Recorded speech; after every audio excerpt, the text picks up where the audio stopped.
Or let me give you an opportunity really to knock one out of the ballpark, George. Let me quote Senator Kennedy, whom I know you admired greatly, who said that the president said in effect that we have to build more nuclear bombs in order to reduce the number of nuclear bombs. And, said Senator Kennedy, this is voodoo arms of control. How would you respond to that? Well, it's also the policy of Kennedy Major as opposed to Kennedy Minor, meaning Kennedy the President, who also had this kind of policy toward strengthening American arms so that we would not use them and so that an advantage on the other side could not be turned into not a first strike, but into political leverage and political advantages in theater situations.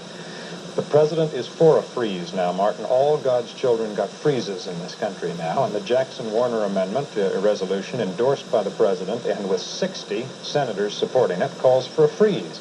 It calls for sharply reduced force levels at parity, because we're going to get a freeze at parity, and we're going to get we want in the end to get reductions. We want in the end to do what Scoop Jackson introduced a resolution calling for in 1951.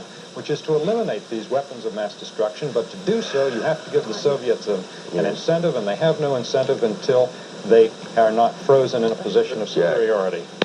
Directly related to Misleading that not even this show should tolerate, and that is the suggestion that $1.5 trillion is going to be spent on strategic weapons, which are a tiny portion of the defense budget, and in fact, if in the end we all achieve that consummation devoutly desired of the abolition of nuclear weapons, our defense budgets would increase.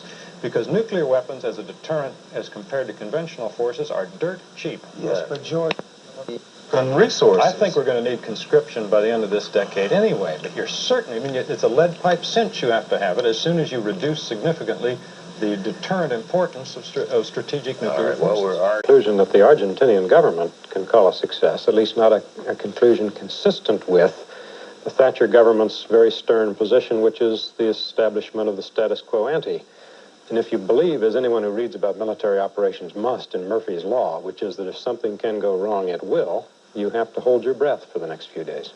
I can't deliver for you. Been selling arms like fury to the fascists all along. But Right. You're quite right. I'm struck, David, by the difference between the rhetorical and what I take to be the real passions involved here. This crisis began with a kind of abstruse analysis of the pedigree of the two nations' claims to those islands. And then Pym got up in the House of Commons and blurted out, he said, Britain does not appease dictators. Well, not since 1938, perhaps, but it clearly does nag at the British people. There's a story told about Nelson, great admiral, that he put a poker on the floor and said, it doesn't matter a pin how we put that poker on the floor, unless Bonaparte tells us we have to put it in a certain way, and then it's terribly important that we put it some other way. And this is a sort of long overdue venting of frustrated national stubbornness. I think it's a perfectly worthwhile thing for nations to do, but it ought to be recognized as such. I think one country today led by a third world leader, Germany barely existed, certainly not in its modern form then. We could reopen Schleswig-Holstein, get the Danes involved. No one would recreate the Holy Roman Empire. That's right. Dust off your 19th century globes. Indeed. Well, both sides, rhetoric, if anything, you wouldn't think that in a nation famous for its understatement. The rhetoric here has been hotter, really, than coming from the Argentine government. The labor spokesman called the Argentine leader a bargain basement Mussolini. The government itself is called the Argentine government morally bankrupt, and that, again, adding to the position makes it all the more difficult for an accommodation from this end. And that is to get someone else on the island in place of the Argentinians, but not the British, to save the Argentine government, really. David, I argue that in the South Atlantic, with winter coming on, 80-mile-an-hour winds, 40-foot waves, and an 8,000-mile supply line, time is on the side of Argentina, and that Argentina had in its interest to stall. The danger is that the Haig mission, well-intended though it has been and skillfully conducted though it has been, has played into the hands of the Argentine stall. Therefore, it seems to me I'd side with Harding's view that they would pull back, let the British sit there in a storm-tossed ocean, running the risk of naval accidents in shallow waters, and keep the islands, which is what this is, we might well remember, about.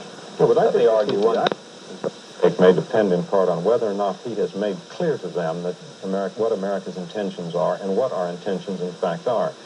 A wise man once said that the key to safe diplomacy is to know your own mind and make sure the other guy knows it too.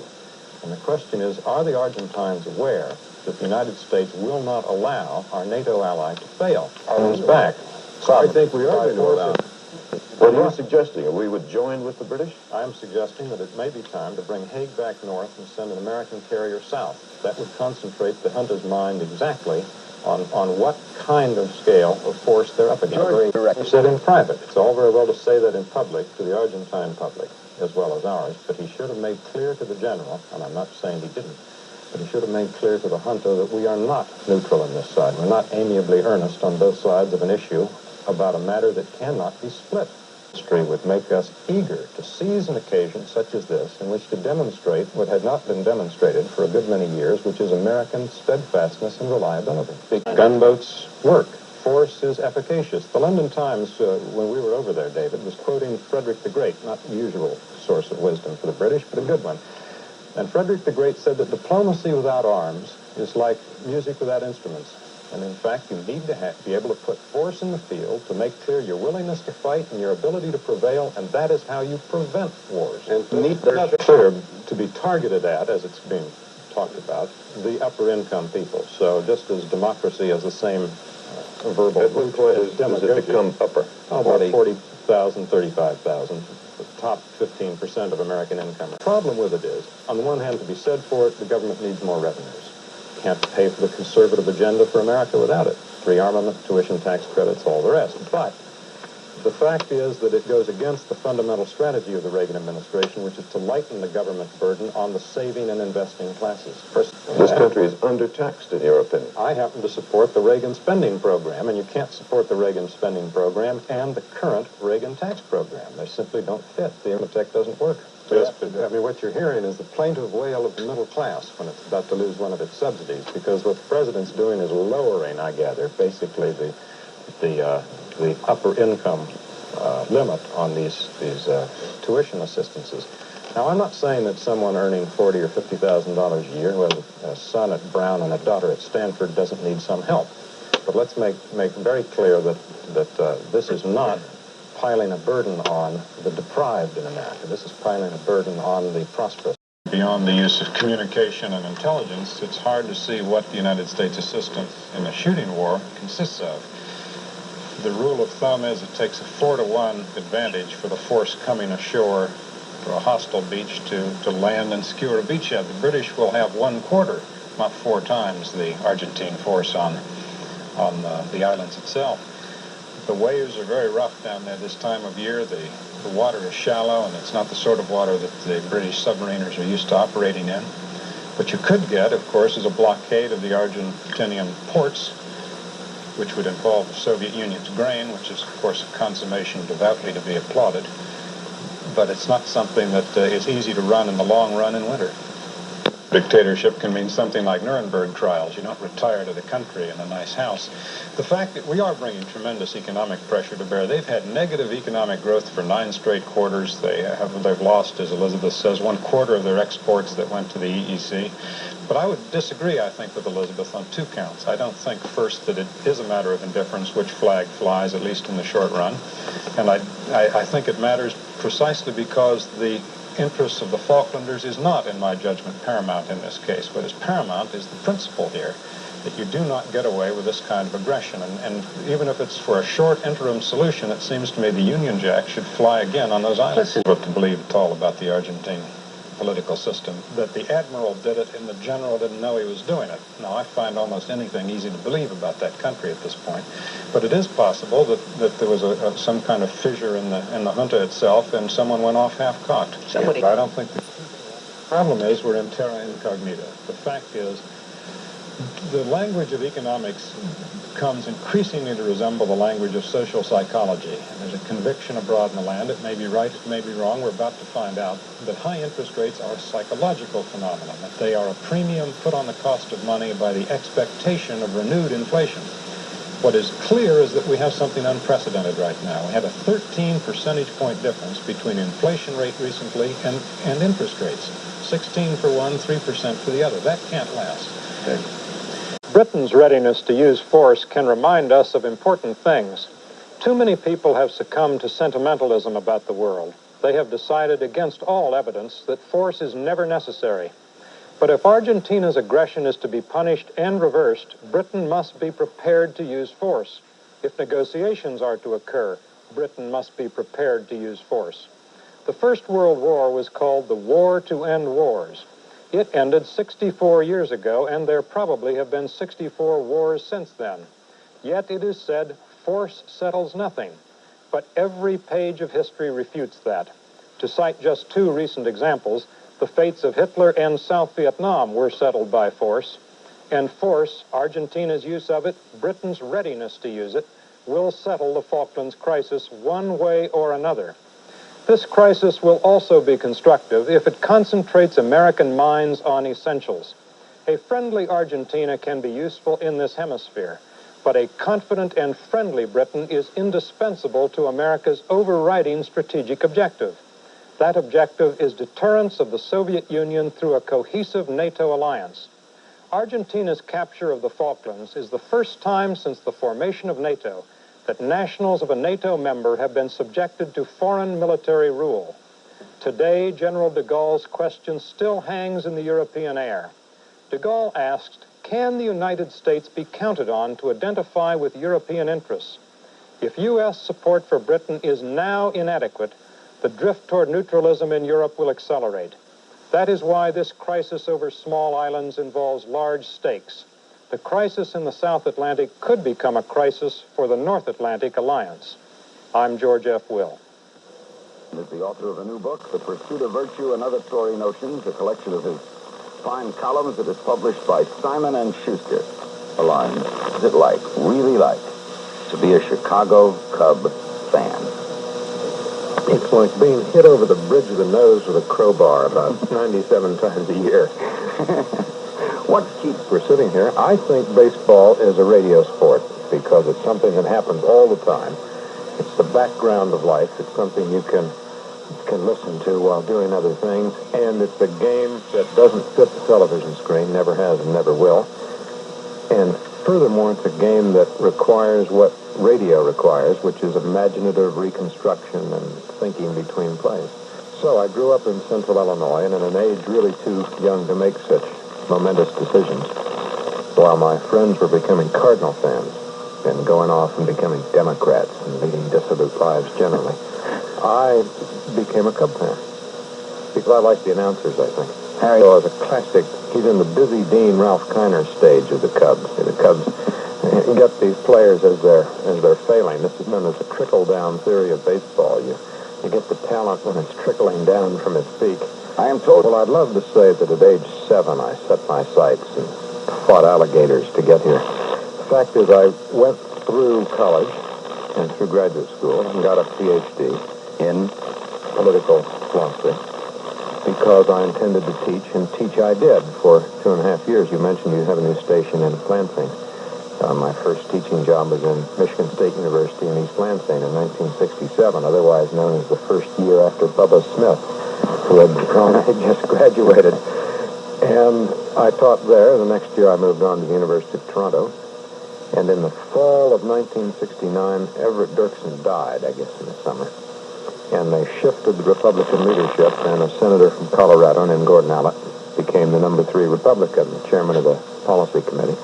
And he wanted a Republican academic to do some writing and other stuff for him. And, of course, to find a Republican academic, you had to go outside the country to Toronto, which is where I was.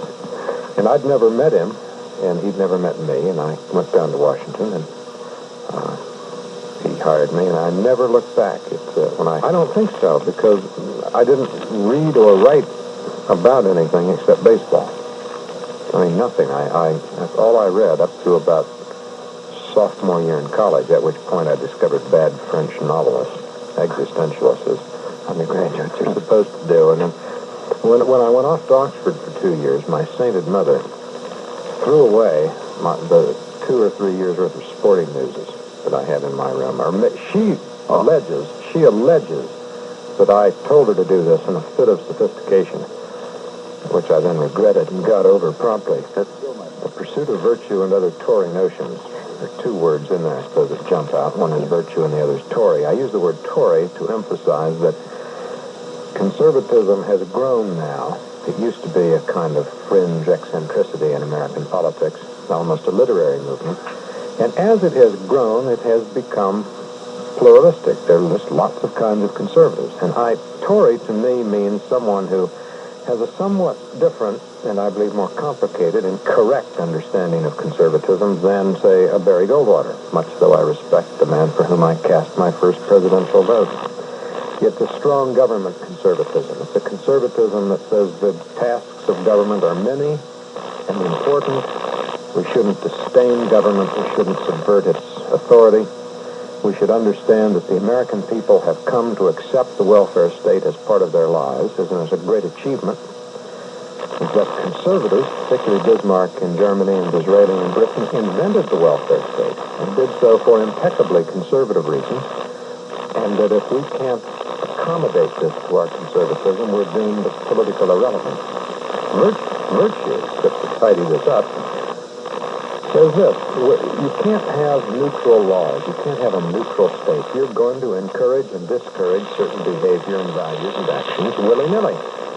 And you better give some thought to what your system of laws and your economic and cultural systems are going to encourage. Because if there's one thing the founders all agreed on, it was that free government presupposes particular virtues more than any other government.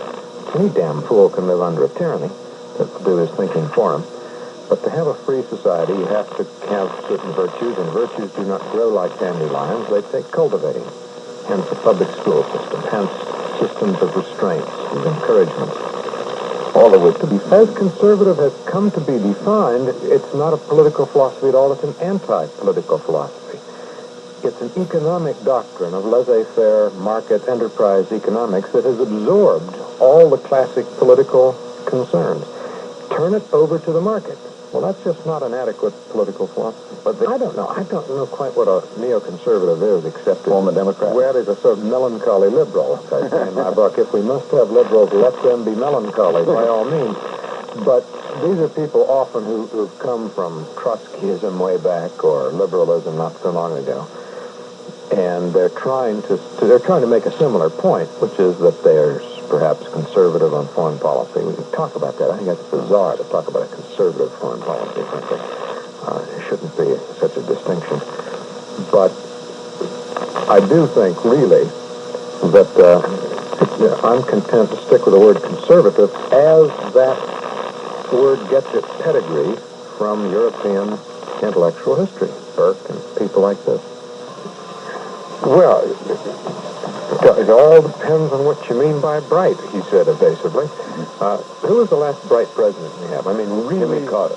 Oh, yes. No, he was on an IQ, I test. do not concede that. Well, IQ, Yeah, but that's would not... be definition of terms. If by bright you mean someone who reads books, who is interested in the play of ideas in his time, Can think abstractly and enjoys that kind of thing. In other words, as a kind of intellectual, we have not had such a president since Wilson, and he really was a pale imitation of Teddy Roosevelt. Those would be the two in this century. And after that, you go back to Lincoln, and after that, you go back to Jefferson. I should put it this way. It's not that I don't like the term. I dislike the fact about our country that the term now must be used. You know, the ADA was founded in the late 1940s, Americans for Democratic Action, because liberals wanted to emphasize the point that liberalism and anti-communism were not just compatible, they went together, like oil and vinegar. It wasn't until very recently, it wasn't until the Democratic Party went off the rails in rebellion against a Vietnam commitment the Democrats had overseen in its initial phases, that we began to get this assumption that liberalism meant a kind of guilt about anti-communist foreign policy. Now, I remember in 1972, I was in a room with all of them were conservative Republicans, and maybe it was late 71, early 72, and I said, who do you want to be president? And most everyone assumed you'd say Nixon, be re-elected. I said, Scoop Jackson. And they all looked aghast, and they said, why? Because they said, on domestic policy, he's liberal and he'll ruin the economy. And I said, of course he'll ruin the economy. But they all ruin the economy. Scoop understands the Russians, and the great question of the 20th century is coping with totalitarianism. I like it in the sense that it's accurate. I just think it's a lamentable fact about our country that is the case. That you cannot take for granted that the nominee of the Democratic Party will be sensible about this. The Democratic Party has But this, I think, the great event of modern American politics was the McGovern takeover of that party, because what it meant was the majority party in this country, by all odds, the greatest political party in the history of the world, the Democratic Party, oldest, strongest, shaping party in the 20th century and the greatest nation, was repudiating its honorable role in the post-war world. And that was an epical event. And on the other side, a wish-fulfilled prophecy when we take the attitude that everything is caused by the Russians, and therefore if someone throws a grenade 6,000 miles from Moscow, the Russian gave him the grenade. Well, that would be a caricature. I don't think that's fair for the conservatives to say. The grenade is apt to have been made in Czechoslovakia, as a matter of fact. It's a great arms cache called a country. But I don't think conservatives say that nothing in the world can go wrong without the Soviet help. Indeed, it seems to me liberals are much more apt to say nothing can go wrong without American help. The liberal doctrine nowadays is that America is incompetent at doing good, but omnipresent at doing bad. That those who voted for Ronald Reagan, primarily on foreign policy grounds, have grounds now to be looking for another candidate. Now, why? Well, he had been a governor. He had not had to deal with the difficulty of staffing a government that agrees with him and of translating an attitude into a policy. There's a big gap between attitude and policy. Everyone says about Ronald Reagan, his instincts are perfect, but instincts in a quarter will get you a cup of coffee. You need more to translate it into an effective, ongoing, grinding policy. Second, there's the Alexander Haig problem. Now, Haig is a highly intelligent, public-spirited, devoted soldier, all that stuff. He also has a policy. I don't share the view of those who say he has no policy. It's just wrong. His policy is that the principal danger to the United States is unilateralism. That there are all these crazy Republican cowboys want to go off on their own, as Haig sees it, and therefore we must abide by our allies. What that means is we must abide by NATO. But NATO is a hostage to its most reluctant members because it runs on consensus. Therefore, we are hostage not only to NATO, but to the most reluctant member. It's the danger of having a Secretary of State whose only constituency is out of the country. It's in Europe. That's why he was appointed. Was to assuage the anxiety of the Europeans, and especially the Germans, about an American president who came from the right wing of that party which has been most critical of America's post-war Atlantic orientation. The U.S. socialization of Ronald Reagan, which led him to an intense interest in domestic policy, a desire to concentrate on a few things at a time in his first year because he felt rightly that Carter had overloaded the nation's circuits with too many projects at once, and a tendency to delegate. Now, all that came down to a laid-back president delegating to a man in Haig who did not share Ronald Reagan's basic view of the world. Kind of length, but I do know that you have a retarded child, and I'm going to rely. Now you have the other. I'm not a fan of last year before an Oriole game when you were out on the field having a catch with him. He nearly killed two Cy Young Award winners. That's right. Shot a line drive with That's right. Cal Ripken's fungo bat right into the dugout. He did. Nearly hit to a. Fortunately, we live in a nice neighborhood with lots of children, and they simply, it doesn't interest them that he's retarded. They just accept him and play with him. Kids came by the other day, there's some war starting in the neighborhood. And they said, we're going to have a war with so-and-so because he's done something. And he said, we want Johnny because he's very good at hand-to-hand combat. They came to the right house because their father supports it. That's right. The conservative agenda for the United States costs more money than the liberal agenda because it accepts 95% of the liberal agenda, 95% of Social Security, Medicare, Medicaid, 95% of the welfare state. There's a little argument at the margins about this. And then you tack on, as I emphatically support them doing, $1.6 trillion for defense. Now, you can't do this and run this government with that agenda on 18% of the gross national product, which is what the current revenue structure will yield in the middle of the 1980s. Publishers have approached me and said, would you write a novel? And my answer is that I have read Middlemarch, so so I know what a novel's supposed to look like. I know what a good one is, and I can't do that. And I really don't want to do something I can't do well at all, but I suppose someone who likes to write as much as I do will eventually be drawn in that direction. Thank you. You told me once, I mean, the idea that a nuclear weapon, I'm giving it away now to you, a nuclear weapon is brought in piece by piece in the Soviet diplomatic pouch and assembled in the basement of their embassy on 16th Street. It's the ultimate delivery system. And it's a plot that the screenplay writes itself. I mean, you can see the guys walking through the airport with ticking briefcases and all that stuff. Who's our hero? I don't know, someone like me. Looks like Robert Redford. Conservatives would like Teddy Kennedy. Well, I do. He's wrong on all issues of public policy. Don't get me wrong. But why do you like him? Well, because I think he's kind of brave. I think that was a brave thing he did when he stayed the course in his campaign against Carter.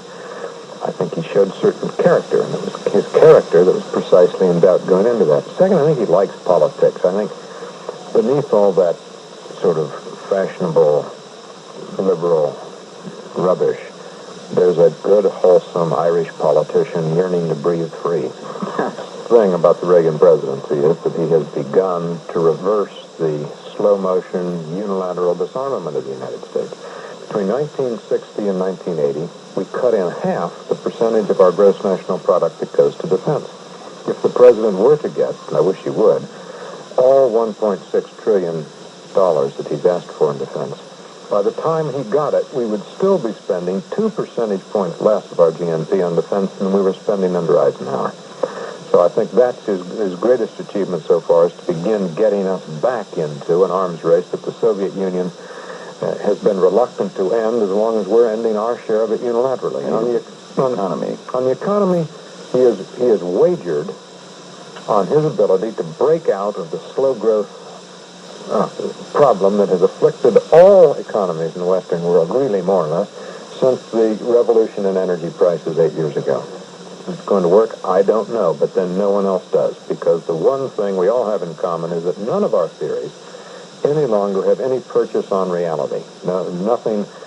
All of our theories, to put it slightly differently, tell us that the combination of conditions we have today can't happen, but it has. How well is he delineated of goals? I think his goals are clear, and that is an advantage. People want to know at least where you stand.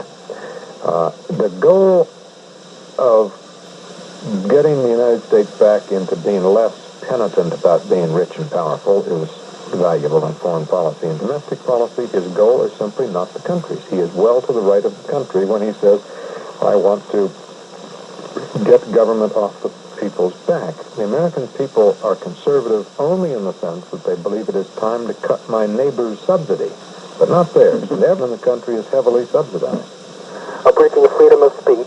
My first question, shouldn't that mean so-called obscenity, pornography, and naked dancing are protected by our Constitution? No. That if you are, as I think you're hinting that you are, a literal construer of the First Amendment, then I'd point you back to the word Congress. Because Congress shall make. It didn't apply to the states until it was incorporated through the 14th and 15th Amendments to apply to the states. So no one in this country applied, not even Hugo Black applied it literally, although he said he was an absolutist. There's no such thing as an absolute right. All rights run into other rights. And I certainly don't believe naked dancing, Penthouse magazine, a lot of other things come under the absolute protection of the First Amendment, because the First Amendment protects liberties for particular purposes. Would you I think the president in the Middle East has a problem. In the first place, he has one of the world's insoluble problems on his hands, and no one quite wants to, or should, just sit up and tell the truth, which is that no one knows how to get out of this. But beyond that, he has, partly through the influence of his advisors, has been sold a bill of goods about certain regimes there. The arguments used to justify the AWACS sale were just patently silly, about the strategic importance of the Saudis, about the helpfulness of their diplomacy, about the stability of their regime. It was all quite silly. And the president is going to have to, sooner or later, be brought back to the fact that there's only one place in the Middle East where we know tomorrow we can land an airplane. There's only one salient of embattled sympathetic values in the Middle East, and it's always going to be Israel. Sure, the disappointment in this presidency. Oh, no, that's not fair. I mean, You'd vote for him again. oh, sure. You know, they're always compared to what? Like, how's your wife? But I think he's been a reasonably successful president, which is about what you can expect. Let's say you have areas of disagreement. Oh, absolutely. But remember, Ronald Reagan wasn't my first choice in 1980, and I badly underestimated him. It was one of my mistakes. Who was your first choice? Howard Baker. We go to Warwick, Rhode Island with George F. Will. Hello. Hello, Larry, and good morning, Mr. Will. Good morning. Mr. Will, recently you wrote a column in which you attacked the film Missing and accused the director, Costa Garbus, of cashing in on anti-Americanism. Now, I'd have to disagree with you. I think one of the great lines of the movie was when one of the American embassy officials told Jack Lemmon that he was getting heat from Washington and asked him what kind of pull he had. Jack Lemmon said, "I'm an American citizen."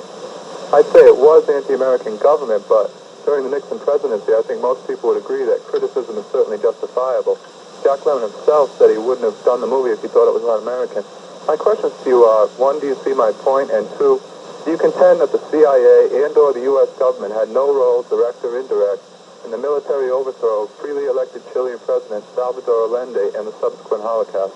With regard to the second first, that's exactly what I'm saying. The Church Committee, which certainly was eager to find evidence of American complicity in the military overthrow, said it found, quote, no evidence. Lawyers, hostile lawyers, journalists, hostile journalists have ransacked the evidence and simply have not found it. If I commend to your attention the chapter in Kissinger's book that's just coming out, the second volume on the fall of Allende, because he makes it very clear that no one in this or three or four preceding administrations had wanted to see Allende in power, but this government had its hands full with lots of other things. This whole thing occurred just as he was becoming Secretary of State. The average American still continues to think that we did plot, plan, and do that. Well, there's a confusion, you see, between American aid given to more sympathetic political parties surreptitiously in the 1970 campaign, and then what happened 3 years later, so there's confusion on that. But to get to the other point about the movie, I don't think one line redeems that movie. That movie comes on and says this is based on a documented case, on a true story, and it's simply libelously. Well, there was a young man killed.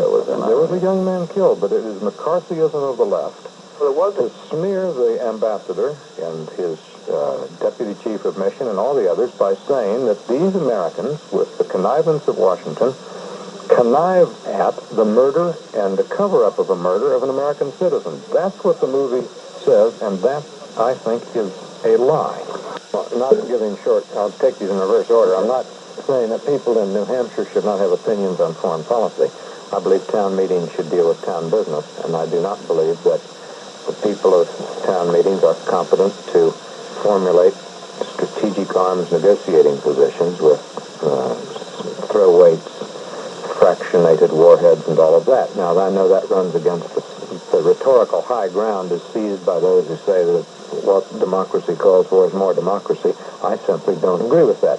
With regard to ERA... Excuse me, sir, isn't the government of Washington of all of those people rather than an organism by itself? Well, it's a little bit of both, as a matter of fact. And again, the rhetorical high ground is simply wrong in this case. The fact is the government of a great ongoing mega-state such as ours is not a business for amateurs. It is as much a learned profession as brain surgery, and as a matter of fact, it takes a lot longer to learn than the business of modern government than it takes to become a brain surgeon. You can become a pretty good brain surgeon by the time you're 28. You really can't become that. An accomplished, experienced politician of judgment in that short a period of time. ERA, I believe, is a great irrelevancy. I think that the women's movement is, broadly speaking, is the best thing that's happened in this country in our time. We simply can't go on wasting 51.8% of the population. But the Equal Rights Amendment is an abuse of the Constitution. It's an attempt to achieve by litigation what should, in a representative system, be achieved by legislation. It is either a constitutional redundancy, adding absolutely nothing to the equal protection of persons guaranteed by the 14th Amendment, or It is a ticking bomb, something that will be put in the hands of judges who we simply cannot anticipate what they will do with it.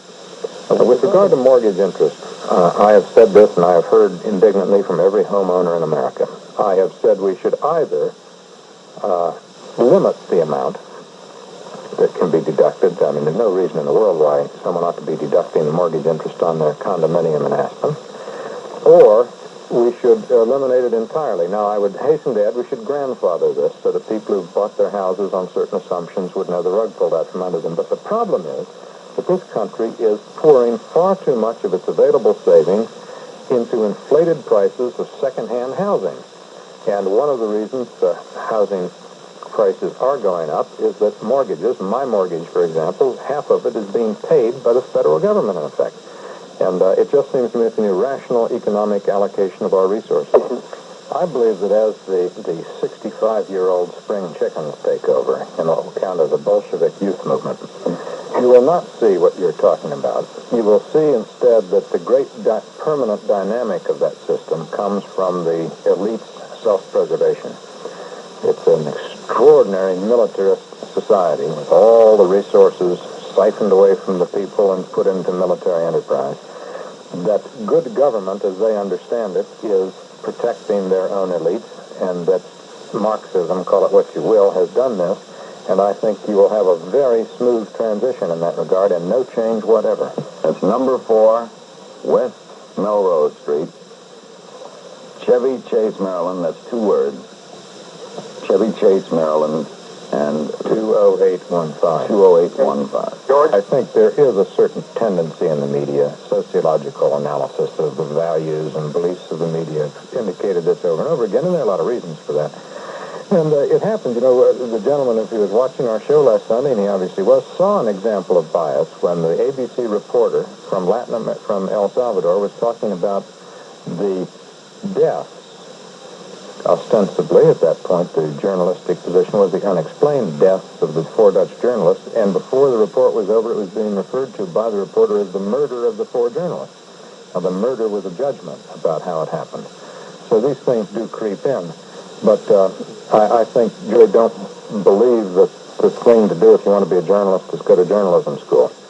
I think you have to go to a good college or university, get a good liberal arts education, study more history than anything else, and then go out and write. Mark, that we do seem to stand up and take notice, perhaps rather more than we should, when the Mexicans talk, particularly because it is well known that the Mexicans, even more than most governments, talk one way in public and a very different line in private. In private, they're all for the United States, doing everything to resist subversion in Central America, and in public, they're very critical of it.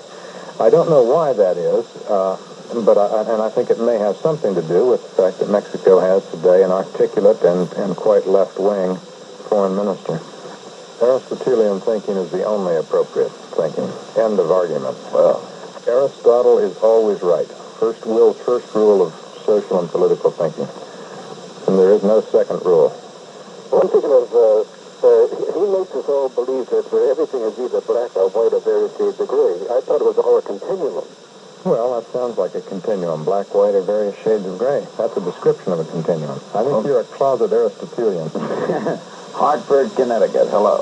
With the Reagan budget spending $1.6 trillion on defense, we're going to strengthen the hard line and Stalinist elements in the Soviet government and make them even more resistant to negotiation with the United States. Many hold that The other the case. And I'd also like to know what George thought about the U.S. rejection of the recent offer from Brezhnev to... you want to take both of it? We had a kind of weird connection there, so... Yeah, well... first, that when we build, they build, we build, and all we're doing is appealing to hardliners on both sides. Well, except that in the 1970s we didn't build and they built. As Harold Brown, Jimmy Carter's Secretary of Defense, said, the problem is when they build, we build. When we don't build, they build. They build all the time. In the 1970s, we didn't deploy a submarine-launched ballistic missile. Didn't deploy an ICBM. They went right ahead. Now, the thesis, well, first I want to go back to the hawks in the closet. We're always told that we must do something accommodating to the people in the Kremlin, lest the hardliners come out of the closet. Now, I don't know why we are supposed to assume that Brezhnev is anything other than a hardliner. I mean, the man who suppressed Czechoslovakia, who has been active in Angola, Ethiopia, Yemen, Afghanistan, on and on and on. These are the hardliners. The fact that they contrive to convince Americans that they are hanging on to power by their fingernails and saving America from worse people is simply a measure of their native animal cunning. With regard to Brezhnev's freeze proposal, it's old to begin with. He made it in 79, he made it in 80, he made it in 81. It simply says, as applied to Europe, for example, let us keep the score 300 to nothing, 300 SS-20s, 0 comparable missiles on your part. We will freeze our missiles west of the Urals, but we won't even freeze them east of the Urals, where they can still hit Europe, and furthermore, they're mobile and can be moved west of the Urals very quickly.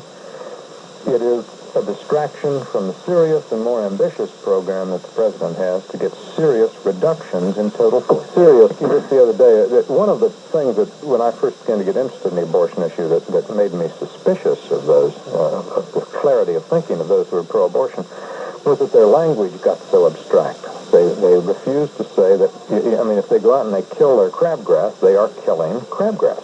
But they would say you terminate fetal material. Now, that indicated to me a certain, when language gets so stilted and abstract, it's a bad conscience. Aren't you unfair to call them pro-abortion? Nope, certainly not. I think when people... For example, I could be in favor of your choice, but be personally against abortion. I understand, but it seems to me a political movement, and by the way, it's the most successful political movement in the country in the last decade, is the abortion people. They simply overturned 50 state laws with litigation. They have brought about a condition that has brought about 1.6 or 7 million abortions a year, probably one for every, 60 or 70 women of childbearing age every year. Furthermore, the tip-off to me, Larry, is when they're not happy with that. That's not enough, so they want to subsidize it. Now, if they are so relentless in taking measure after measure that will have the predictable effect of increasing the number of abortions, I think in some sense, at 1.6 or 7 million, you have to say they are, in a sense, pro-abortion. But as a person concerned about monetary factors, if you do not finance the abortion of the ghetto child, the ghetto would-be child, it's going to cost you infinitely more to raise that child than the abortion would have cost. And that is exactly the kind of argument that has moved me steadily in the pro-life direction, as I will not countenance putting that kind of price tag on human life, because I don't know where you're going to stop with it. I believe the Soviet Union is winning the minds and hearts in the third world. The Soviet Union advances when it advances with military might, by and large, and by subversion, not persuasion. And I don't think they're manipulating the American people. I do, however, agree with the fundamental thesis of the gentleman who called, which is this, it seems to me, that the American people are almost willfully reluctant to come to terms with the nature of a continuing threat. Now, no law of God or nature or man says there has to be a United States, or that the United States has to be powerful. And the task, the exertion, what John Kennedy called in his inaugural address the long twilight struggle, may be too long and may be too demanding for a fat, sassy, comfortable, undisciplined democracy. And that, frankly, is the great question remaining in the 20th century and that will dominate the early part of the 21st, is whether or not a nation so constituted can long endure. It seems to me, it's quite possible for us to lose a conventional war in Europe because we don't even have the ammunition today to hold the line 60 days. Whether or not with ammunition our forces would be sufficient to do so, which I doubt. Therefore, were a war to break out on the Central Front, it would be we who would be compelled, it seems to me, either to lose Europe or go to a first use of nuclear weapons, which would be extremely dangerous. The alarming fact about contemplation of nuclear war is that Soviet military doctrine is so clear and consistent in asserting that nuclear wars are winnable. Winnable, that is, in the sense that the Soviet Union, particularly with its ambitious civil defense program, could, in the judgment of Soviet leaders, fight a nuclear war and come out of it losing perhaps a smaller percentage of its population than it lost during the Second World War. I don't know if it's true. I know it is a monstrously dangerous idea. Whether you're taxing businesses or individuals or states, you are taxing taxpayers. Someone out there is going to pay. I mean, one of the things that we have finally got Congress to understand after all these years is that businesses do not pay taxes, they collect taxes. Whether they pass it on in the form of an operating expense to their customers or take it from executive compensation or the money available to stockholders or the money available to labor, someone pays. It isn't an abstraction called General Motors. Someone out there is paying. So I really don't think that there is a way, whether or not your idea would be good for fiscal policy is another matter, but there is no way to so structure a tax policy that in the end the government doesn't reach down and get money out of real people's pockets. Other times, you conservatives are always telling us that we have to watch out for the Soviet Union because they are a threat to our constitutional rights. Yet the Soviet Union has never threatened or taken away any of my constitutional rights. And I have never said that the Soviet Union is a threat to your constitutional rights, other than by the fact, obviously, if they take over the country. Has announced, has been admirably candid about its desire to reduce and to the point of impotence the United States. Good heavens, I mean, the Soviet Union and I are at one in construing their intentions. Go ahead with your question. The conservatives have taken away numerous rights, including my right to assembly during the Vietnam War against anti-war, and the Soviet Union has not done any of it. Wait a minute, hold on, sir. It does seem to me that the right to assemble and petition for redress of grievances flourished like the Green Bay tree during the Vietnam War. No, I think what he's saying is that the Russians have never taken away anything from him. Give him a chance. Well, it was a highly significant poll, and I think you put your finger on, to me, the most striking dimension of it, which was the extent to which Americans were prepared immediately to go toward embracing civil disobedience with regard to registration for or cooperation with conscription of any sort. I happen to think conscription is needed for this country for a variety of reasons. But I think what it means is that the lingering trauma of the Vietnam experience is more lasting than I had thought it would be. That's your summation. Yeah. Using the 3 of the 4 February issues by Jonathan Schell. I am. Regarding nuclear arms. It's going to come out as a book. Yes. Oh, okay, that's good news. You have read the article then? Yes. Have you rebutted that article in any of your columns, or have you addressed the article? No, it seems to me what Mr. Schell was saying very graphically is that rural silent nuclear war is the most hellish war of all, which is true and frankly is not an original discovery by Mr. Schell. I think the editor of the New Yorker says that it's the finest thing they think they've ever published. I would agree with that. Frankly, I've read reason or logic or rationalization is for a continuing build-up and expenditure of any kind of money, tax money or otherwise, on nuclear arms. Well, I can tell you in one word, and the word is deterrence. The deterrence that has kept the peace, however fragilely, but has kept it for throughout the nuclear period. You see, Mr. Schell not only did not discover the fact that nuclear war is a horrible prospect, he has not cornered the market on anxiety about it. And those of us who, for example, opposed the SALT II treaties submitted to Congress did so not because we long for the opportunity to be incinerated and have our children incinerated, but because we believe it did not contribute to stable deterrence. Indeed, it undermined it. The thing you just described, that is, how few warheads could kill how many civilians, does not describe a serious military policy on the part of the Soviet Union, which would be trying with a strike to disarm the United States, not kill civilians. So if you want to get to the question of how much of what kind of strategic arsenal do you need, you have to deal with certain military arguments such as, and it comes down to one question, do we have the capacity to absorb a potentially disarming first strike from the Soviet Union and still retain enough retaliatory capability that the Soviet Union, knowing they cannot disarm us, will not attempt in the first place? Never recover from the Chicago Cubs collapse in 1969. It was, I think, that it in him. Well, I think it was Cuban or Soviet influence or something that made them call Tommy a G safe at home plate. Yeah. Randy Hundley had him out by a mile, and they Still thinking one game that it's a There's loss. no question that this is the hinge of modern history, was that play at the plate. But anyway, The mayor of San Francisco a few years ago argued or seemed to that eating too much junk food had unhinged his mind. This promptly became known as the Twinkie defense. That may have been the case. Libel against Twinkies, I think. But still, there's not... Well, he got away with it. Well, there's not an insanity defense. There are a whole bunch of them. Was your act a product of your illness? Was there an overmastering impulse? Were you unable to appreciate the wrongfulness of your act? Obviously, someone who goes about shooting people is not behaving normally, but you can't equate an absence of normality with insanity.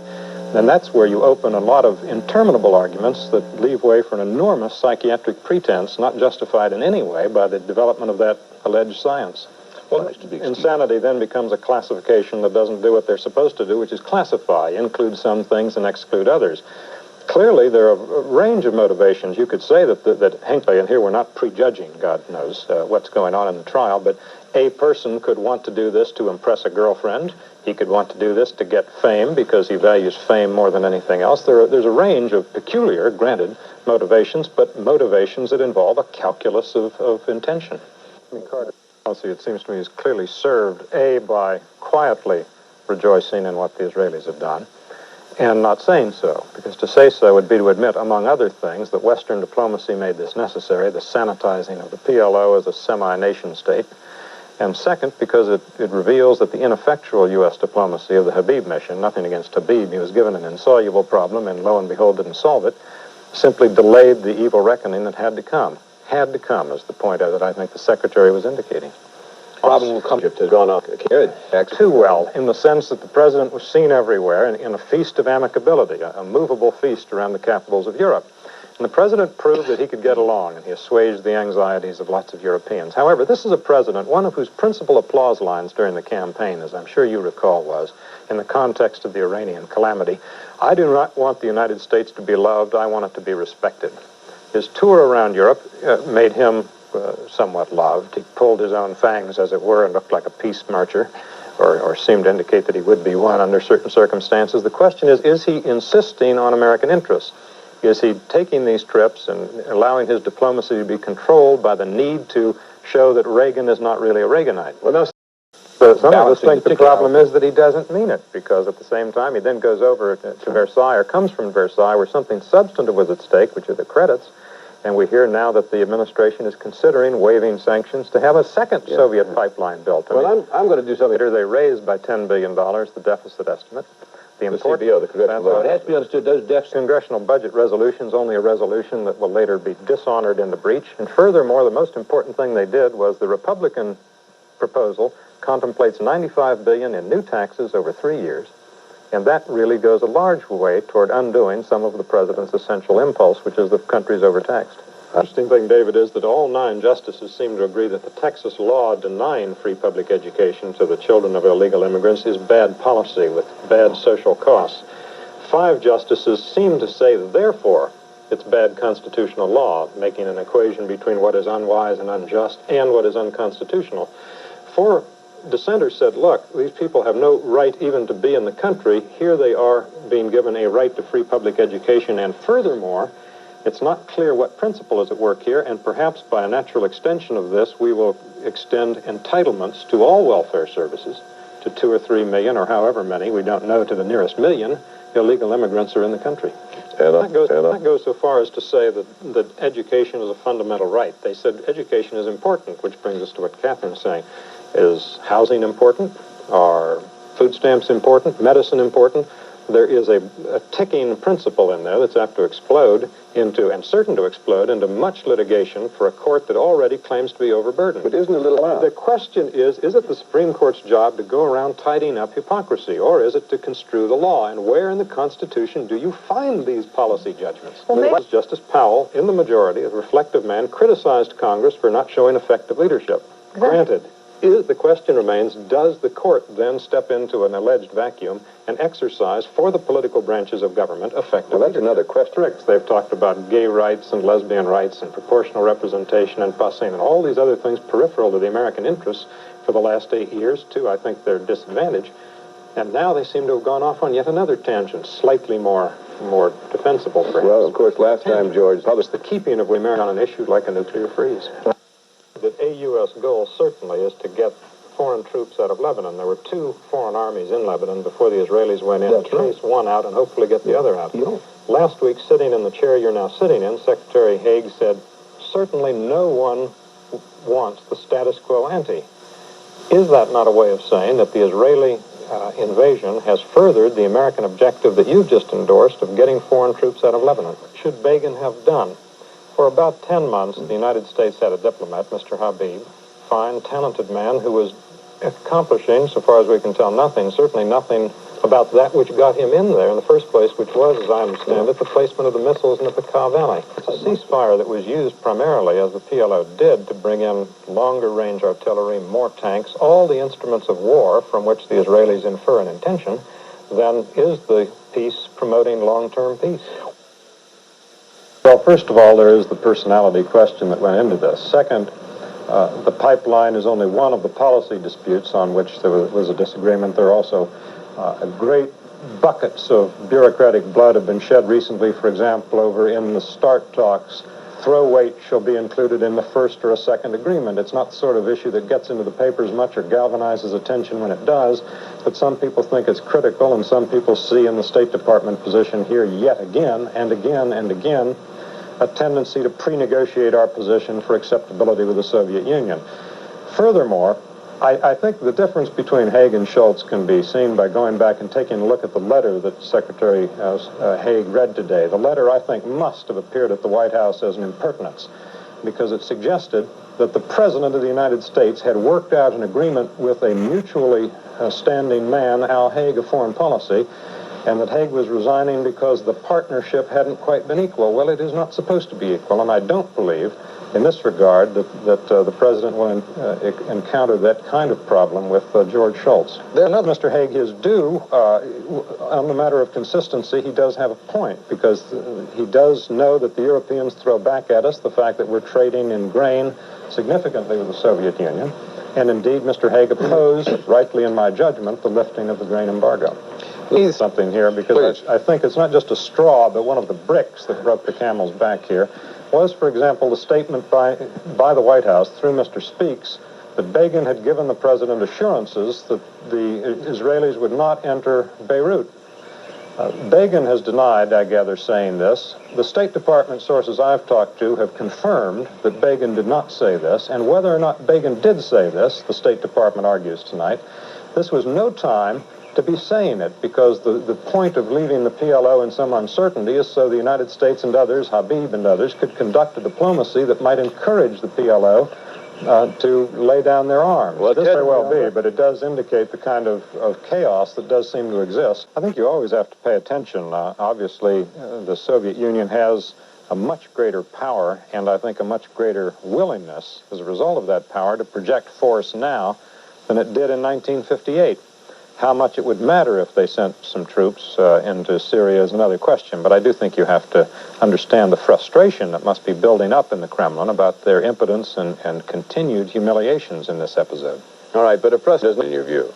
No, but the only certainty in these situations is uncertainty, and I think you have to pay attention. However, it really is a mark of American foreign policy at somewhat of a turning point that we have in recent weeks generated discomfort on the part of our allies and discomfort now on the part of the Kremlin, and a good many people have said all along that this is what Ronald Reagan is supposed to be doing.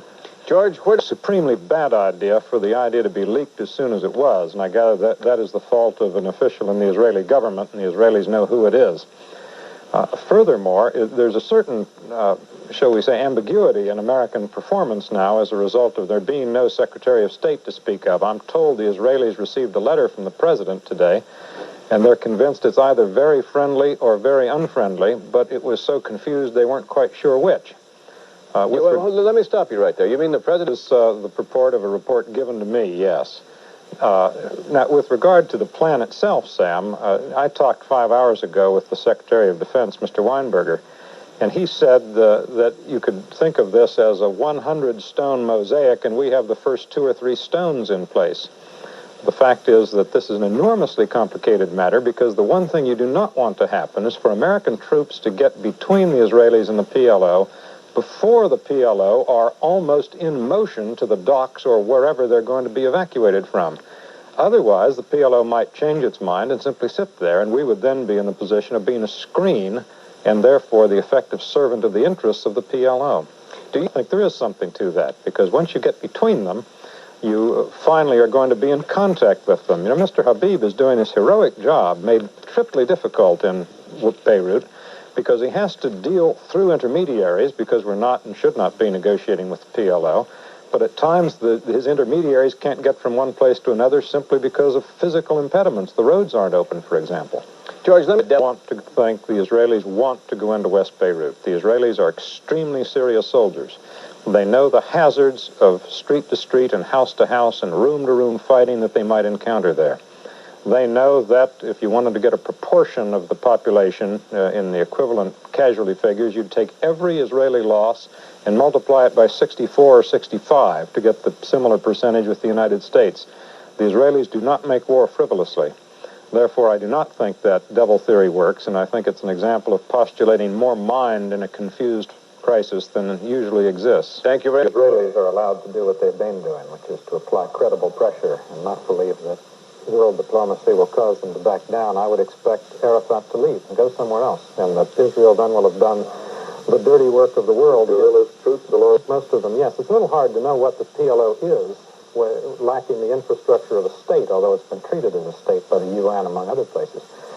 But still, the fact remains that in 1973, Sadat waged a bloody war and then became known as a man of peace. People forget about this, the fact that he first made the worst war in modern Middle Eastern history, and it could well be that peace also will come out of this. More striking, however, than any seeming U.S. endorsement of what Israel has done is the striking, echoing silence of the Arab powers on behalf of the PLO. No one wants them in their country. No one has been more than perfunctory, even in rhetorical support. The fact is that Jordan is a Palestinian state. Most Palestinians are Jordanian citizens, and most Jordanian citizens are Palestinians. Therefore, that surely is the place to begin to solve the Palestinian problem. Watching a war on television are appalled by any war. I think, however, in sober second thoughts, they will understand that wars are dirty. Not been a clean war. We haven't fought one, no one ever has, and that in the end you have to judge a military action by its political benefit. I think we all know why George is going to be so defensive of Israel and all of this. He's been saying now for, I think, 2 years on various television broadcasts that what needed to happen in this world was for someone armed by us to beat someone armed by them. Well, now it's happened. It might not have been the best place, but George is stuck. We all know that you can't get out of this position you're in, no matter what happens. Not stuck. I'm delighted. Someone armed by us beat 2 people armed by them, and I think the fallout will be good. That's exactly right. Exactly right. That's it. I hope Mr. Schultz was not saying what some people might think he was saying, which was that the Palestinian problem is the heart of the problem in the Middle East. If the Palestinian problem went away tomorrow morning, you would still have a war, and indeed a much more dangerous problem around the Persian Gulf area. The Arab nations, Iran and Iraq, but even on the other end of on the Mediterranean shore, the nations, including the Arab nations, have managed to fight one another for a very long time, without particular reference to the Palestinians. There are 22 Arab nations with a population of 140 million people, and the idea that they cannot and have not for 30 years been able to find a place for Palestinian refugees is absurd. And the idea that they cannot today find a place for 40,000 PLO members and their families is absurdity compounded. Well, get some. Why is it, 30-some years after the founding of the State of Israel, 34 years, why is it Israel's task to solve the Palestinian problem? Because the existence of Israel is the cause of the basic Palestinian problem. And I think Israel's course was to try to push what happened when Anwar Sadat went to Jerusalem, what happened at Camp David, and that Sharon's attempt at a military solution is self-defeating. Carl, I think that's a wrong interpretation of what happened in 1947 and 1948. when the Israelis were prepared to accept a general world consensus, at least if the UN at that time represented one, about an equitable division of territory in the Middle East, Israel wanting and getting, in the end, I think something like 0.5% of the land of the Arab world, and the Arab world wouldn't accept it. It begin by facing the fact that the map is full right now. The George Shultzes and others who seem to imply that they want a Palestinian entity have it incumbent upon them to find a place for George, that is the May- heart of the question. may I- I don't agree with you. Hugh, at the end of the Second World War in 1945, there were between 20 and 40 million displaced persons. 10 years later, in 1955, there were none. They've been taken care of. May I- The Arab powers have kept this festering sore for their own cynical political purposes. May I- Before Arafat, earned his reputation as a great peacemaker, he launched in 1973 the bloodiest war in modern Middle Eastern history. Before he went to Jerusalem by Boeing, he tried to get there by tank, and it was only after the Israelis demonstrated that he, Sadat, had exhausted the military option, was he willing to make peace. And as soon as he made peace, the only nation to have done so with Israel, he got back every centimeter of his land. Well, general business. Finally, you were just full with James Bonds. It's still, the CIA would be powerless against what's loose over there, which is the Shiite Muslim fundamentalists. Well, I realize that. The problem with But we Iraq need to is know that it has a Shiite majority in it. In fact, the problem with the whole world, and I'll give you Will's first axiom, is that all our troubles began at Sarajevo. It began with the First World War. It began in the Middle East with the collapse of the Ottoman Empire. We've been looking for sovereignties ever since, and yet the Turks, for all their shortcomings, and they were a little bit pre-Miranda in some of their judicial practices, nevertheless did suppress that kind of fundamentalism. They had an overlordship over that, and it's all the way busting from loose. Istanbul to Jerusalem. That's right, really. and it's knows how to put the cap back on the bottle. Called experimenting and being reasonable. What I think can get the president in trouble is if all this stuff about him being the great communicator goes to his head, and he thinks he can use words any which way he likes without regard to their meaning. The man campaigned for a tax increase without calling it a tax increase. He insists that nothing has changed in our relations with Taiwan when manifestly something important has changed. This, over time, can damage the president's great standing with the public as a man who, whatever else you want to say about Ronald Reagan, you knew where he stood and you could believe what he said. Well, of course, Also, whether or not the administration decides to demonstrate its toughness by being tough on Israel.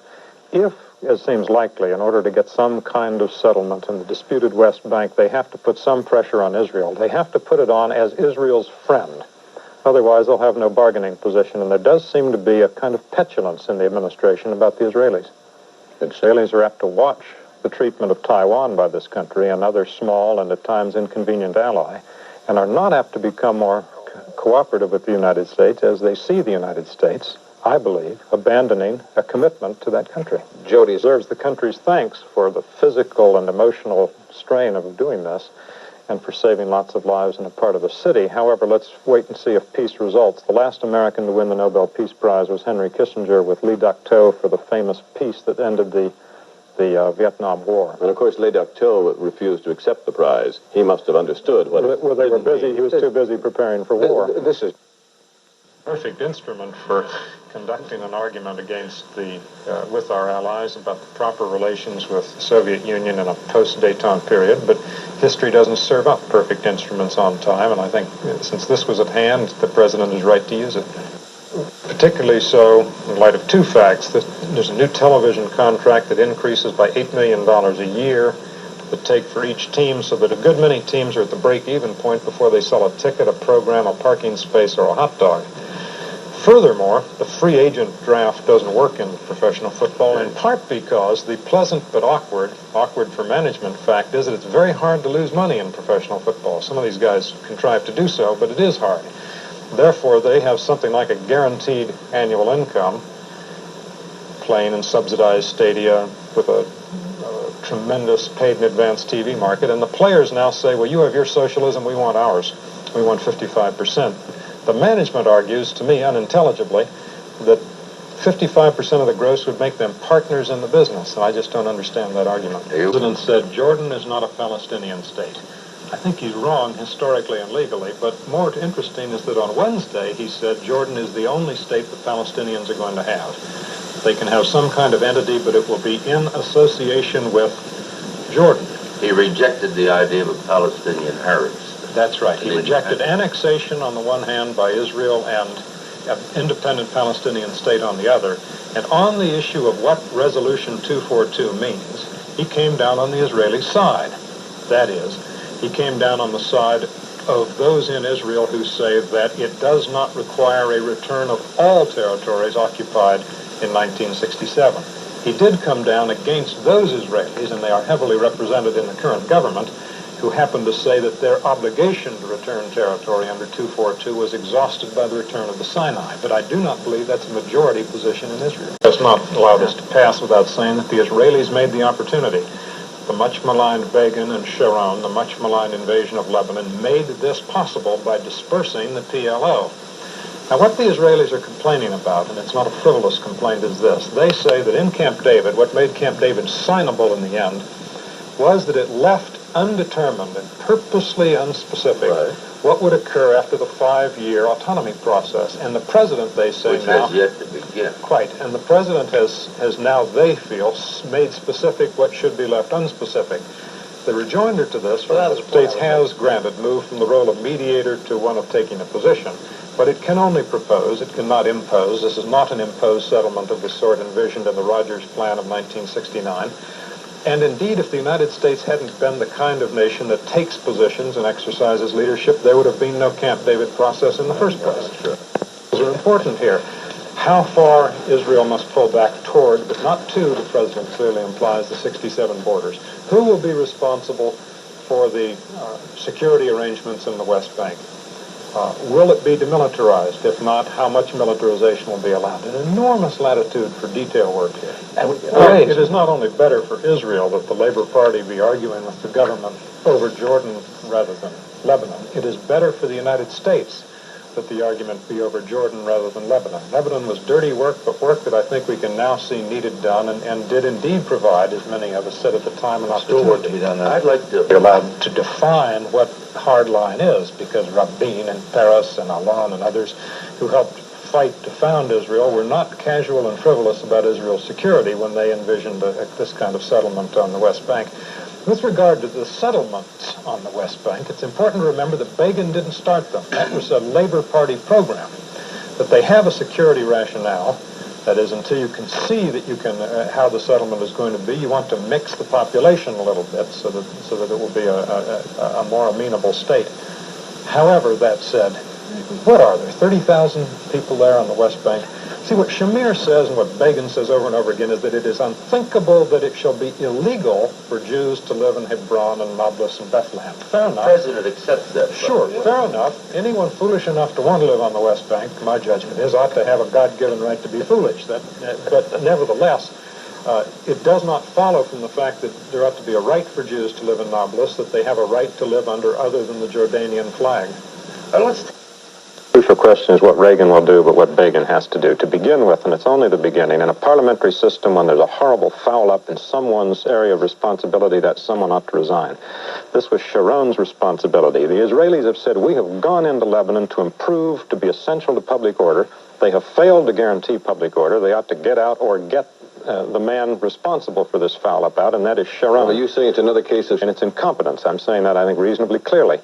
And once you get beyond that, you then have to come to terms with the fact that to the world, to the United States, and most of all to the people of Israel, the film we are seeing of those bodies looks like Babi Yar. It looks like Ledich in Czechoslovakia. And Israel simply cannot put up with this utter loss of moral authority. But don't you think where blame falls and what parliamentary and political consequence that blame falling ought to have is a political question that I certainly can't answer for Israel. I would underscore what Tom says. Some of Israel's supporters peculiarly complain that Israel is held to a higher standard, a double standard. Of course they are. That's the glory of Israel. Syria killed no one knows how many thousands of people, perhaps 10,000 of their own people at one of their towns in a fit of high spirits earlier this year. And there were no television cameras there, and there was no tumult in Syria about this. This is precisely why the health of Israel is so important to the United States. But you wouldn't argue that two wrongs make a right. I'm not even establishing yet what the second wrong is. It seems to me that's what it is up to the Israelis to establish. Campaigned against SALT, too, because it, like the freeze proposal, is much too modest. He's for deep reductions instead of settling for a freeze.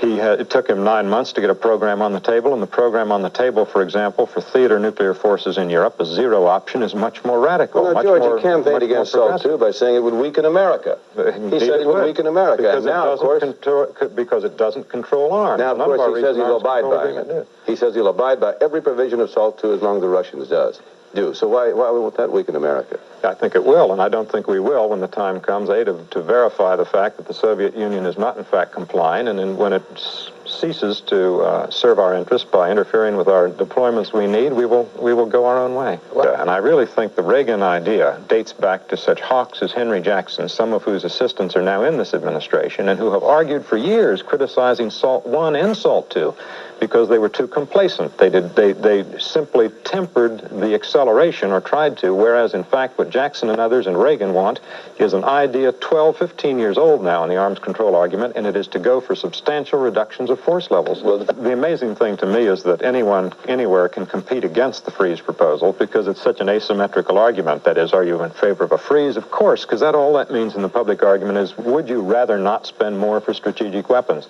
The argument against it is much more technical, takes 20 minutes to deploy, can't be put in a 30-second proposal. Well, I grant you that if you took all the bad prose, bad logic, and bad taste out of a lot of campus newspapers, there'd be a lot of white space in campus newspapers. There'd also be a lot of dead air time on the networks. But leaving that aside, I'm a little bit in doubt as to whether or not it's necessary or good for people to think, as we were taught, frankly, in the 1960s, that there's a therapeutic value in shocking people and that any kind of self-expression is worthwhile. Ted, I spent every day of the 1960s on a college campus as an undergraduate, a graduate, or a professor. And it, to me, is intensely amusing to watch this argument at Dartmouth, because I have a feeling that liberals want to put their feet down, and they find they've dug all the ground out from under their feet by having argued for so many years that whatever contributes to self-expression is by definition a good thing. And I think that is precisely the issue, and it seems to me that a doctrine of the First Amendment was promulgated and advocated in the 1960s that argued precisely against limits. There was not a movie, however pornographic, that could not find a sociologist to testify to its redeeming social merit. There was not a political attack on the United States, however scurrilous, that could not find someone to say, well, shucks, it shocks us out of our bourgeois complacency.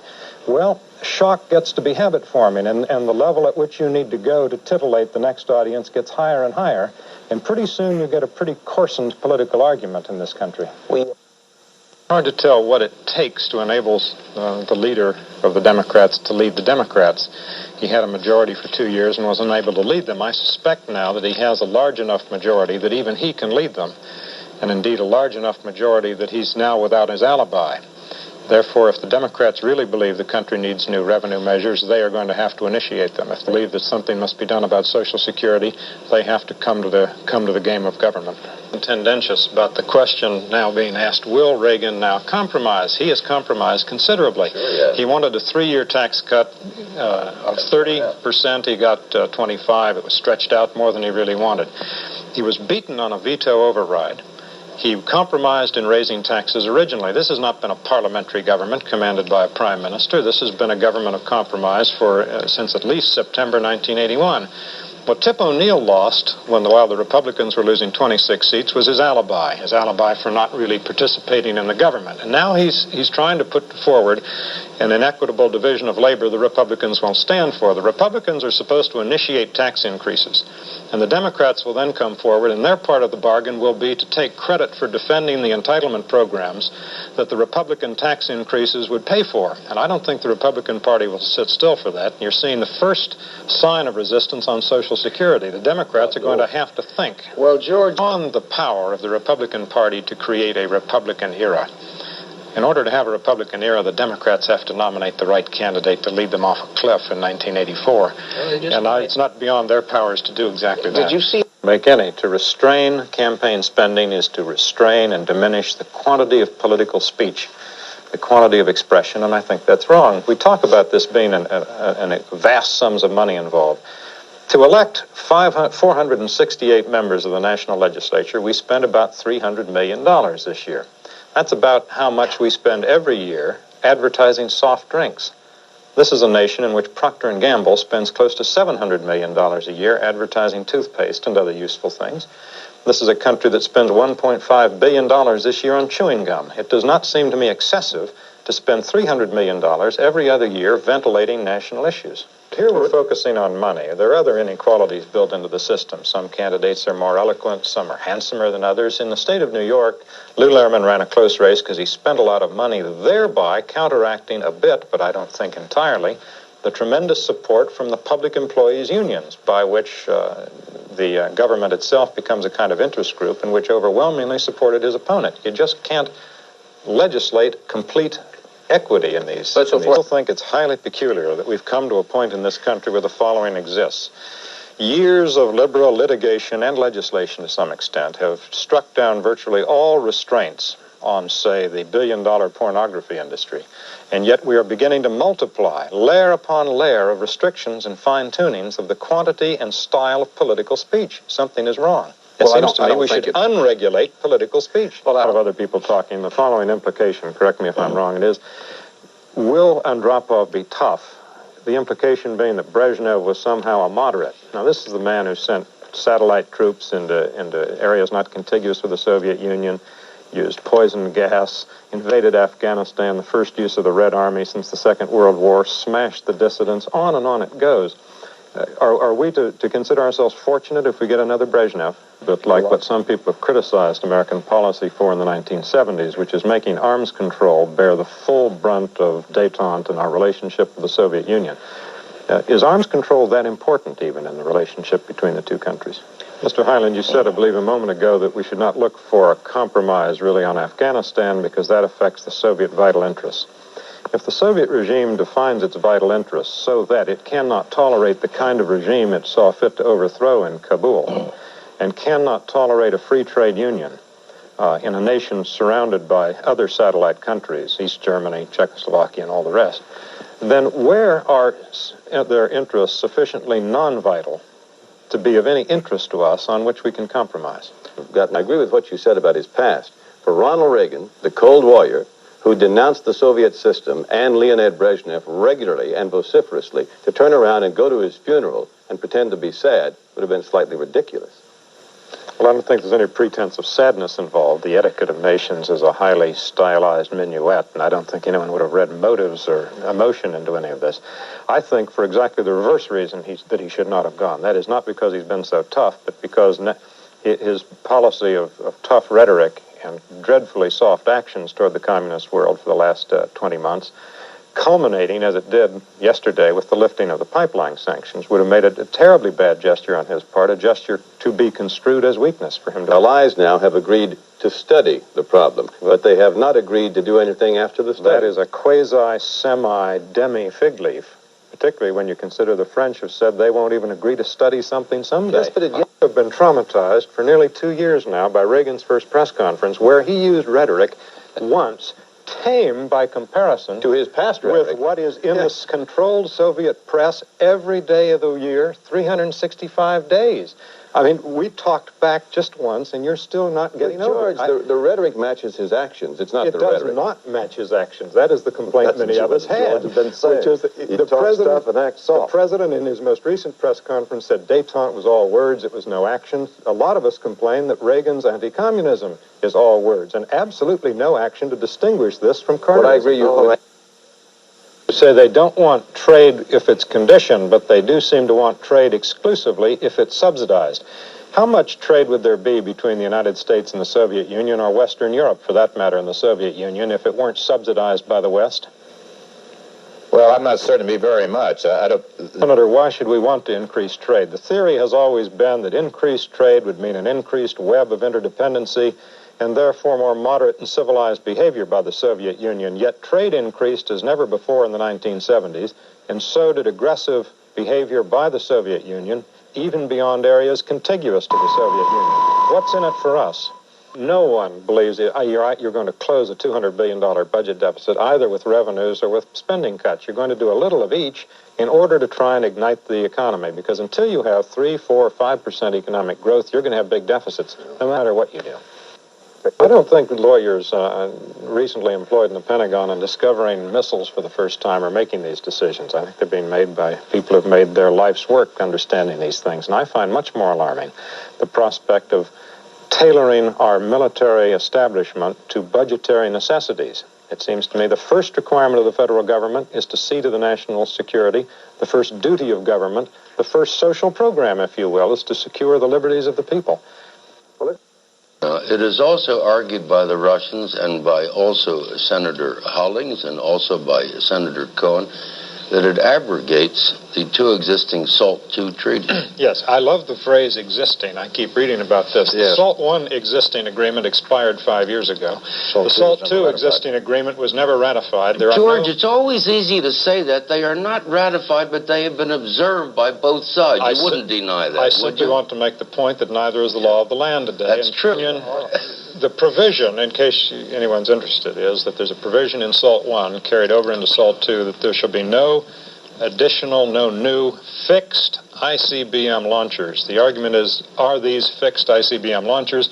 If we construe the SALT treaties with half the legalisms that the Soviet Union does, then clearly we're on solid ground. It seems to me a whole other, more interesting question, whether it is in our interest to argue that these are not covered by SALT II, because one, we're going to make an argument that's going to make it extremely difficult in the future to have arms control agreements limiting mobile missiles. Soft ratio. Well, the question about any new strategic system is, does it or does it not make deterrence more stable? I think this does. The superiority of the MX to a sea-launched missile, well, there are many of them. Two of the primary ones is that there's better communication and command and control of them in a crisis. Second, they're more accurate, and there are certain targets they can attack, such as hardened land-based targets that a sea-launched missile cannot attack. So it seems to me at this point the Soviet Union has in the SS-18 the equivalent of an MX, and that we do not have at this point something that can do what they do. All right, good. Did I hear in that swirl of whatever you were saying that you think that deploying the MX is provocative to the Soviet Union? Many people regard this as increasing the prospect that the Soviet Union would move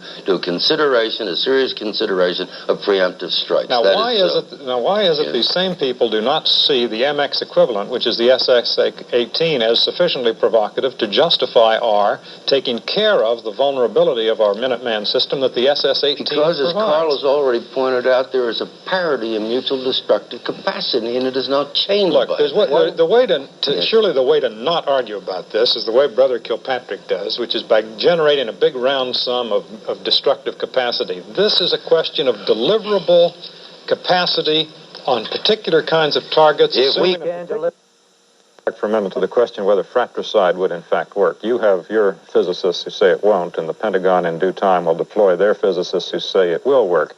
What you'll get then will be uncertainty, but isn't, Senator, deterrence in large measure a multiplication of uncertainties rather than certainties? The Soviet Union, in contemplating whether or not they have a first strike capability, I think we're acting as though SALT II had been ratified. The Soviet Union certainly is not, because were SALT II ratified, they would have had to make something like 300 dismantlements, really, of their strategic delivery vehicles that they have not made. Well, that's the problem.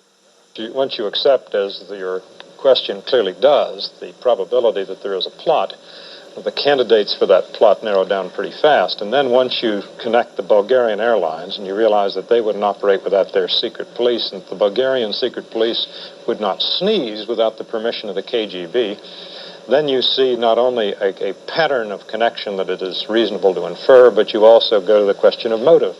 Who in May 1981 had a clear motive for wanting to kill not only, I believe, the most effective politician in the world, but the most crucial man for the quickening springs of liberation throughout Eastern Europe, and that is the Soviet Union. Now, Martin, let me say, there are two fascinating things here. One is the evidence, the mounting evidence from an extremely responsible judge, among others in Italy, pointing in this direction now. But equally fascinating is the reaction to the evidence.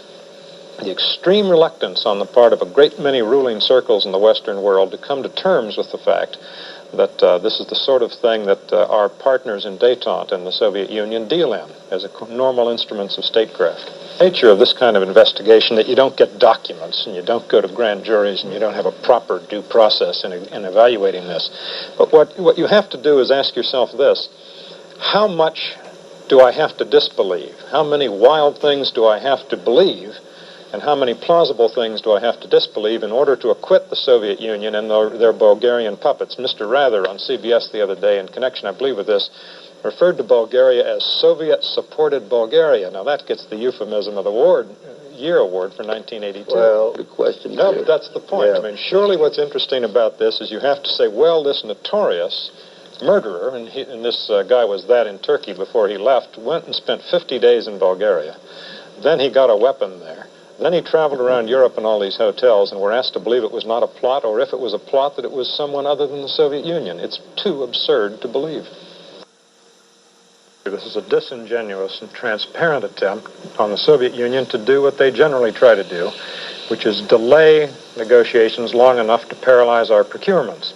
You said Andropov proposes to dismantle. No one quite knows what verb to apply because it's not clear whether they're going to just move some of these missiles east of the Urals, from which they can still hit some European targets, and I from would which not be say moved quickly. destroy. We are not sure. If they just subtracted them from the face of the earth, the numbers that he's talking about, they would still have more SS-20s deployed than they had 12 months ago when negotiations began on the zero-option proposal by the president. So rapid have been their continuing deployments. I knew. And that we are not showing sufficient initiative and sufficient willingness to negotiate on our side. What is to negotiate, Martin? What they have proposed is what they always propose, which is that we'll keep what we've got and you give up what you might have to counter what we've got. Well, there is some Let me tell you what's happening in Geneva. What the Soviet Union is also saying is that they will consider any U.S. deployment of Pershings and the others in Europe to be a strategic deployment, and therefore they can't make any agreement or any progress on the START talks until the theater nuclear force arrangements are settled, so they're holding the one hostage to the other. None of these possessions that they take or we take are necessarily absolute or final or retrievable. I mean, they're not written in stone. What I'm disputing is the implication of your remarks, which is that they have moved and therefore that it is incumbent on us to move. I deny that they've moved a patch. And I don't think we should constantly generate pressure unilaterally by negotiating with ourselves to respond to non-existent movement on their part. Again, George? Tell me the rate of economic growth, and I'll tell you. If it's under 2%, I think the odds are perhaps against. Tom? I think with the exception of Poland, which they've handled just abominably, and I would include the pipeline as part of the Poland response. With the exception of that, I think they've done rather well. Our allies are complaining vociferously. When the allies are not complaining vociferously, you're not, as President of the United States, doing your job, which is to leave them, and leadership means getting people to do things they'd rather not do. I think he's made the world safer because I think we are closer to an arms control agreement than hitherto possible because of his negotiating tactics and his arms buildup. Ambassador Rowny, verification is a very problematic aspect of any arms control agreement. And in the past, people have argued the following. They've said we can't verify absolutely, but the Soviet Union will be reluctant to violate any agreement because of the world outcry. Well, the Soviet Union now very clearly is violating the agreement banning chemical warfare with the yellow rain practices, and there's virtually no outcry. Does this change what we have to look for now in terms of verification? Well, this is difficult. Can we do that with what are called national technical means? No, we can't. We have to go beyond national technical means.